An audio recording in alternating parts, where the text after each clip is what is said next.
Hi, I'm retired NYPD Detective Vic Ferrari, and welcome to NYPD Through the Looking Glass podcast, where you get unique insight into the New York City Police Department.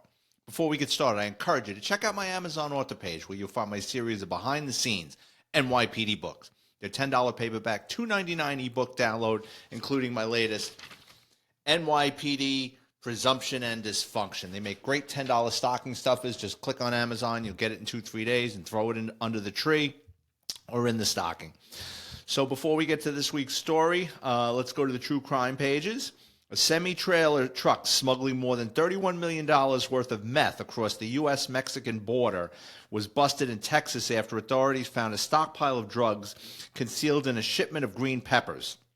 A spicy discovery was made when border agents decided to conduct a routine inspection of the vehicle when it attempted to enter the country at the Far International Bridge port of entry from Mexico on Sunday. Utilizing X-ray devices, officers uncovered more than 1,859 bundles of meth disguised in green packaging hidden among the shipment of serrano peppers. The drugs weighed around 2,155 pounds with an estimated street value of $31,169,000. These guys must work for Los Pollos or Hermanos. This sounds like something out of Breaking Bad or Better Call Saul. They should really call Mike Ehrmantraut to fix this. I don't know if this was a random stop. They might have had help. They might have had a CI or something might have come up on a wiretap and they don't want to disclose it, so they say it's a random stop at the border. But think about this. For them to catch that much weight, how much is really getting in? Hopefully this gets solved soon. Next story. An Illinois Democrat official was nabbed for drunk driving during a chaotic traffic stop over the weekend, during which she repeatedly asked the arresting officer if his penis was that small. Cook County Review Commissioner Samantha Steele, 45 years old, was questioned by police after she supposedly ran into another vehicle on a Chicago street. There is no winning with drunks. I did an episode on DUI. I know earlier. They want to fight. They want to cry. They want to piss in the car. There's just no winning. And this woman, obviously, she's a county commissioner or whatever she is. She's got a little bit of juice. She got liquored up, and now she's running her mouth. Police are investigating an incident that was caught on video in which a BYU cheerleading coach, Joycelyn Allen, was struck in the head by a water bottle by a fan after the team's game against Utah on Saturday. A video obtained by the Desert News shows Allen being struck in the face by a water bottle and collapsing to the ground. Members of BYU's cheer team and police immediately rushed to help the coach. In an Instagram post describing the predicament, Allen said that she had lost consciousness during the incident. Well, if she's posting photos and giving statements of her swollen head on Instagram, I'm sure she's doing just fine by now. A California sheriff is under fire after a new report alleges she hired a top aide to which she's had an appropriate relationship with to the tune of more than $246,000 a year. San Mateo County Sheriff Christina Corpus is facing calls to resign after the damning report outlined other accusations of abuse of power, intimidation as head of the department, on top of hiring Victor Anel to serve as chief of staff.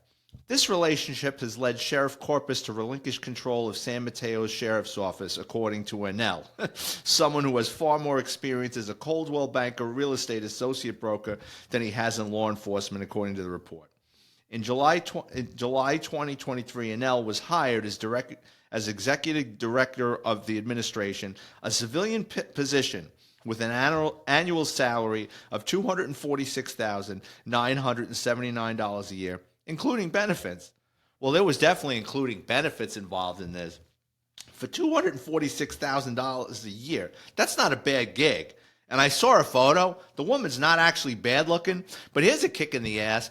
So after this chief gets removed, the guy she hires, who is a Coldwell broker, he's got her job. So I'm sure he's not going to have that job for long, and they're all going to get swept under the rug. Here's a story from the NYPD. The NYPD wasn't playing around with a group of anti-Israel protesters who brought their children Saturday to demonstrate outside Senator Chuck Schumer's Brooklyn home. About 60 people gathered for what was billed as a rage play date outside Schumer's Prospect Park building. where they had coloring pages about Zionist bullies. However, the NYPD quickly removed the protesters away and blocked off the street because these agitators didn't have a permit. Well, of course the NYPD moved them off the street because New York City is a Democratic city and Chuck Schumer is a Democrat. But if you guys will remember, over the summer, when U.S. Supreme Court justices were terrorized for weeks at a time, where all these crazies were getting dropped off at buses and protesting in front of these people's houses, and the federal government said, well, we can't do a thing about it. Those people didn't have permits, and there were federal statutes to charge people with things like that, with intimidation, but they didn't do it. Next story. FBI agents raided the Manhattan apartment of Polymarket CEO Shane Copeland early Wednesday morning, just a week after the election betting platform successfully predicted Donald Trump's stunning victory, the Post has learned. The 26-year-old entrepreneur was roused from bed in his Soho pad at 6 a.m. by law enforcement. The demanded he turn over his phone and other electronic devices, a source said close to the matter told the Post. It's grand political theater at its worst, the source told the Post. They could have asked his lawyer for any of these things. Instead, they staged a so-called raid so they can leak it to the media for oblivious political reasons. Copeland was not provided with a reason for the raid, but suspected it was political retribution since Polymarket accurately predicted an easy Trump triumph over Vice President Kamala Harris as opposed to traditional polls. So I don't know if you guys know what this Polymarket is. I'm just starting to learn about it. It's basically like you get an account and you can bet on anything.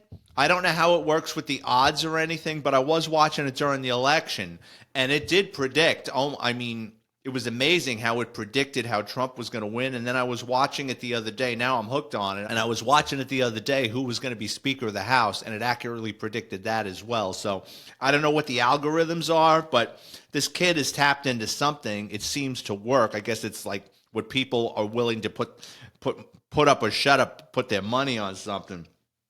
But here's the thing. They didn't charge him with a crime. Didn't say they served him with a subpoena.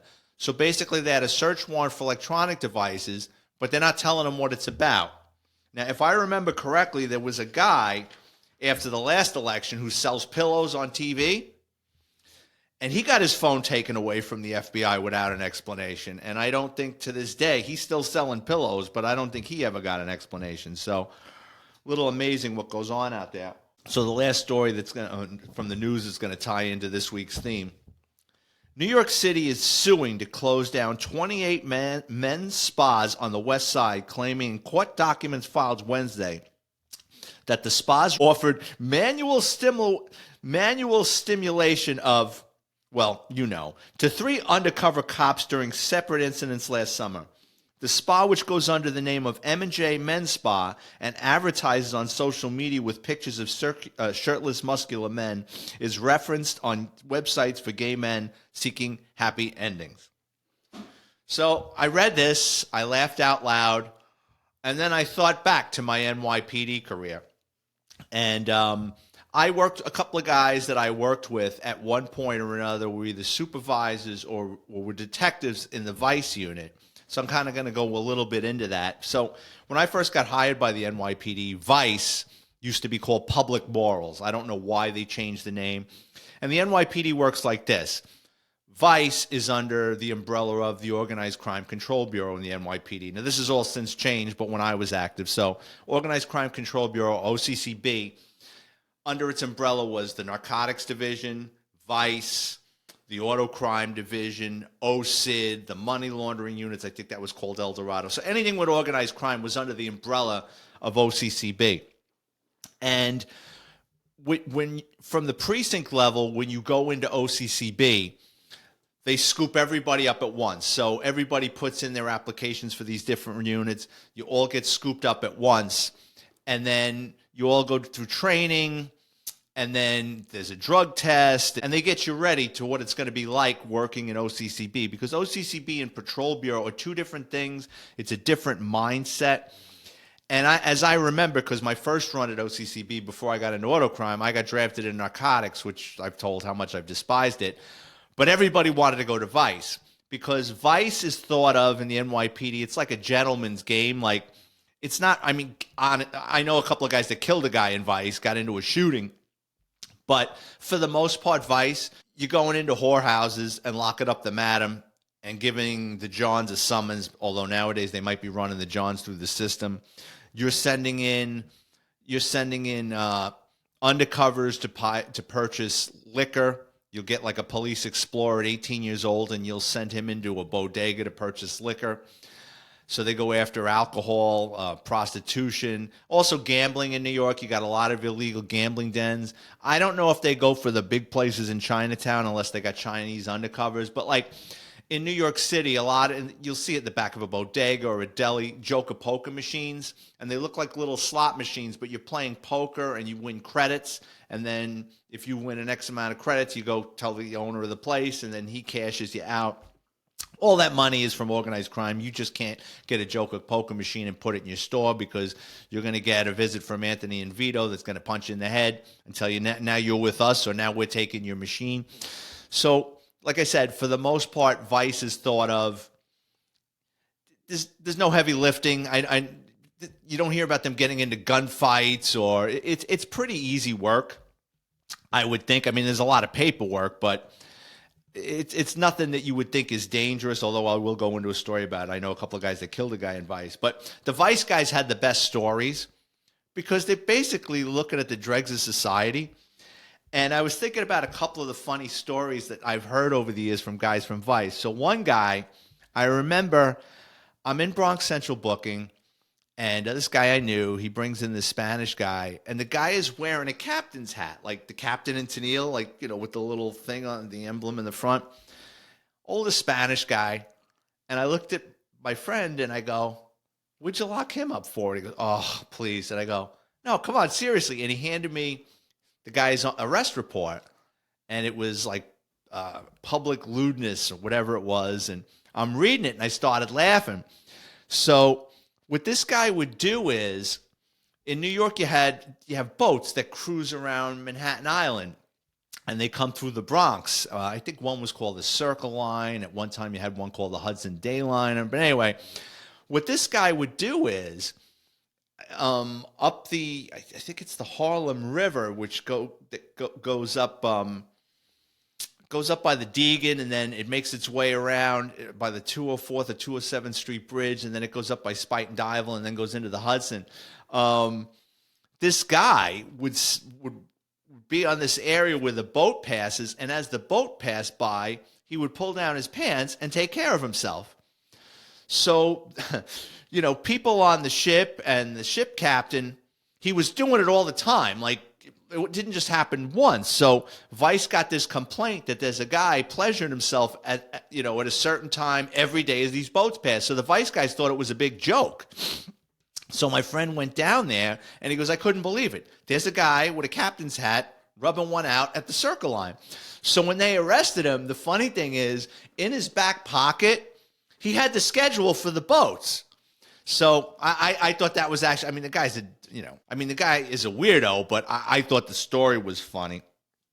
Another story I got from Vice was working with this guy, and he worked in Brooklyn at one time, and he was talking about the Russian whorehouses out in Brooklyn.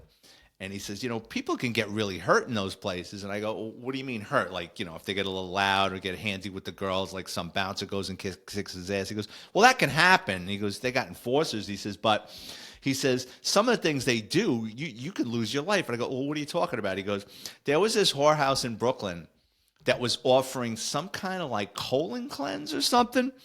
And he said, "We thought it was a joke." He says, and what happened was somebody died as a result of it. They went to the hospital. Their intestines got punctured through one of these medical procedures, and the guy wound up dying. So they got a kite on it. They go to this place, and he goes, we send in an undercover, and he goes, we go in. He says, there's a guy on all fours on a table. He goes with his pants down. He goes, and there's a Russian whore with like a doctor's coat, like a smock. And she's got like a Ghostbusters pack on, and she's got this tube in his crack. And he goes, I don't know if she was shooting water in or pulling stuff out. He says, but He says, we're like, put your pants on. And the guy's like, oh my God, I'm so embarrassed. And he goes, they got degrees on the wall that are all bogus. I don't know. They were doing something with the prostate or something, but I thought that was the funniest thing in the world. He goes, it was disgusting. The place smelled and everything. But yeah, apparently like the week before, they punctured some guy's intestine and he went to the hospital and, he said, I went to this place and then the police got involved. Let me think another story from Vice. Oh, so there was a guy I worked with. He was just my sergeant, actually, and we were talking about the whorehouses. And there's this famous one in the used to be the 4-3. I think it's the 4-5 now. It's on Westchester Avenue off of Castle Hill Avenue. The place is probably still in business. It was on the second floor, like above I think like a funeral home or something, like, real classy. And the place was in operation for years. It was called the Green Door. So my buddy was explaining to us like how busy these places are and just like the turnover is, and like you could go in there and lock up 15 people and cause a big ruckus, and like a half hour later they're back in business. And I says, well, what do you mean? And he goes, well, he says, one time we had a kite. Well, I keep going kite. A kite is either a cop fills out what in the old days called an intelligence report, or somebody calls the police and says, hey, I suspect something going on. And if it falls under that umbrella of OCCB, nowadays patrol will probably do like an undercover sting. But back in the old days, they just wanted OCCB to handle it. So basically they called it a kite because it would get called in someplace, it would get kicked around, and then finally it would wind up in the Organized Crime Control Bureau. So anyway, he says they hit this place, the Green Door, and he says we lock up like, the madam and 4 or 5 girls. We tell the guys, put your pants on. We give them summonses. We kick everybody out. He goes, we lock the door. And he says, we get back to the 4-3 precinct in the Bronx, and he says, we're starting the paperwork, and maybe a half hour has gone by, and one of the detectives goes, oh, shit. He goes, what's wrong? He goes, I left my radio at the whorehouse. And he goes, you've got to be kidding me. He goes, no, I left my radio at the whorehouse. So they go running back to this whorehouse, right? They get the key from the madam, so they figure they're going to open the place up, just go inside and get their radio and get out. Because if you lose a radio, I mean, nowadays, God only knows what they would punish you with. But I think in the old days, you could lose 5 or 10 days if you lost an NYPD radio. It was a big deal. So these detectives go running back to the whorehouse, and the place is open. They can't believe it. He goes, we went inside. He goes, the place is up and running. He goes, I guess the madam's sister had opened up in the 15 or 20 minutes we were gone. He goes, we just blow past her. Everyone's screaming. He says, I go into the room with the other detective who said he left his radio in there. He goes, there's a guy on top of a woman in the bed going at it, and on the night table is the NYPD radio. I go, did you lock them up? He goes, no, we had our numbers. We just took the radio and left. I go, did the couple screw it on the bed know what was going on? He goes, they didn't even pick up their head. So that's kind of like the stories and things that would go on in Vice. But there's a wild story from Vice. For the most part, they would do 8 to 4, 4 to 12s.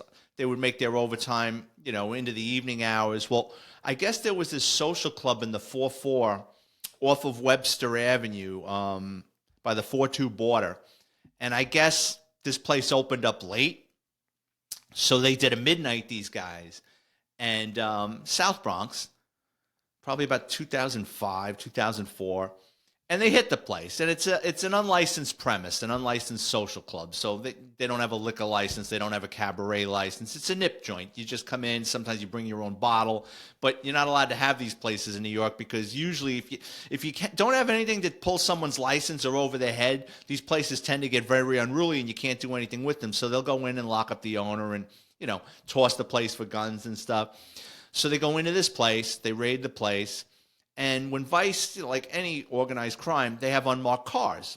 So I guess they didn't just all pull up and, they just kind of staggered in when they hit this place. So they got everybody, the owner's handcuffed. They got everybody standing against the wall. They're taking down information. This guy comes running into the bar with a gun and announces it's a holdup. And all the Vice guys turn around. And he looks at them, and they look at him, and he realizes, oh, shit, I'm trying to rob a social club, and the NYPD is in here. So the guy turns around, and he runs out the door. So the Vice guys stop what they're doing, and now I don't know if he threw a shot at them in the bar, but I know he took off running. And they chased this kid down Webster Avenue, and they exchanged gunfire, and they killed the kid. He's in his early 20s. He had a 357 Magnum, and he was wearing a bulletproof vest. And the wild thing is, he was an Irish kid, which I don't know what he was doing down in Riverdale, down in the South Bronx. He lived up in Riverdale off of Broadway, like in the 250s over by the Yonkers border. And I was telling, because when that happened, the guy I was working with knew the guys in Vice. So I was kind of getting like the inside story of what, it was a good shooting and everything. But like I said, I'm not trying to diminish what Vice does, and they can get into hairy situations. So I was talking about kites. I just thought of a funny story with a kite. So I had just gotten to the Manhattan North Narcotics Bureau. And in addition to doing buy and bust and search warrants and trying to get confidential informants, you would get kites. And a kite would say, they're selling drugs out of the hallway of 753 Thayer or 204th Street and Broadway. There's the male Hispanics selling drugs. And sometimes the descriptions, they're really well, and they tell where the drugs are hidden. Other times it's just so vague. So in the old days, you would get these kites, and you would just spend the day addressing them. You would go out with another detective. He had his kites. You would have your kites, and you'd spend the day. You'd sit on a place and you'd watch. And if they was making drug sales, you'd make a note of it, and then you would go there and send your undercovers to lock them up. Or if it was out of an apartment, you're watching cars with Jersey plates pull up and guys walking in, you would make a note of it, and then you would try to send an undercover into the apartment to make a buy. So we're doing kites, and it's later in the day, and we're in Manhattan North, and I'll never forget the detective I was working with. He just kind of goes, ugh. And I go, what? He goes, this one. And he's got written on the folder EDP, emotionally disturbed person. And I go, what is this? He goes, I have tried to shit can this a million times, but she just keeps calling and leaving messages. I go, what is it? He goes, she's nuts. He goes, she thinks that they're selling drugs outside of her building. She thinks that there are people, because she's calling the police, they're breaking into her apartment and grinding up glass and putting it in her food. He goes, trust me. I talked to her on the phone a couple of times. She's nuts. I go, come on. I got to see this. Let's go over there. He goes, I really don't. I go, come on. So the woman lived on the Upper East Side of Manhattan, and it was a decent building. It was in the 19th precinct. So I don't know, like she was in the 80s or the 90s on the East Side. So we knock on the door, and the woman opens the door with a chain, and she looks at us, and she goes, yes. And I almost said the woman's name. And my buddy goes, Miss So-and-so. And she goes, yes. Police officer, NYPD. She's like, oh, come in. So she opens the door, right? And she lets us in. And then she just starts throwing locks. Looked like something out of a movie. Like she had like 14 locks and latches going down the door. I mean, yeah, people get their houses broken in New York, but this place was like a maximum security prison, right? And her son is standing off to the side, and he was an Igor, like a big, like he just took up the whole doorway. And I nod my head, and he kind of nods his head. So we sit down, and she's a schizophrenic. She's pointing to the newspaper at gangsters that are in the newspaper, and this one was in her apartment, and this one's selling drugs outside. And, crazy people are funny to a point, but then after a while you deal with them, you're starting to lose your mind, right? And like at first we started off like we were pretending like we were listening and nodding our heads and stuff. And then she's like, well, what are you willing to do? And we said, pardon? What are you willing to do to make this stop? And we gave her some story that, yeah, we were going to do it. And like, so as we're leaving, the son is throwing the latches so we can get out of this apartment. And the son hands us some paperwork from a court hearing. He had gotten arrested for a gun. And he goes, can you guys do anything about this? I'm like, no, I can't help you. So anyway, we go back, and my friend closes it out that she's nuts, right? So I don't know. But so he goes to Queens Narcotics probably about a month or two after that. He was a Long Island guy, so he transferred out to Queens Narcotics. But this woman, because he sat next to me, would continuously call up. So one day, I says, oh, Miss So-and-so, blah, blah, blah. She goes, yeah, is police officer so-and-so around? I must talk to him. I said, yeah. I got his phone number out in Queens Narcotics, and I gave it to her. Within 2 days, he was leaving me messages, you son of a bitch. He goes, I know what you did. You gave her my phone number. It's not funny. He goes, because now, he goes, I can't. Working in Queens, he would have nothing to do with her. It would just get assigned to another detective, but it got shit canned. But it was just funny that I gave this lunatic's phone number to this guy out in Queens. So these are my stories for this week. As always, I want to thank everyone for tuning in, especially my listeners in Chicago, Illinois, Edmonton, Alberta, San Rafael, California, County Sligo, Eden, Utah, and New Rochelle, New York. If you enjoy the content, check out my Amazon author page. Just type in my name, Vic, Ferrari like the car, where you preview all my NYPD books for free, including NYPD, Presumption, and Dysfunction. If you work in law enforcement or have an interesting criminal background, please drop me a note on Twitter or Instagram at VicFerrari50. And if you're watching on YouTube, please hit the like and subscribe button. Thanks again, and I'll have another episode out next week.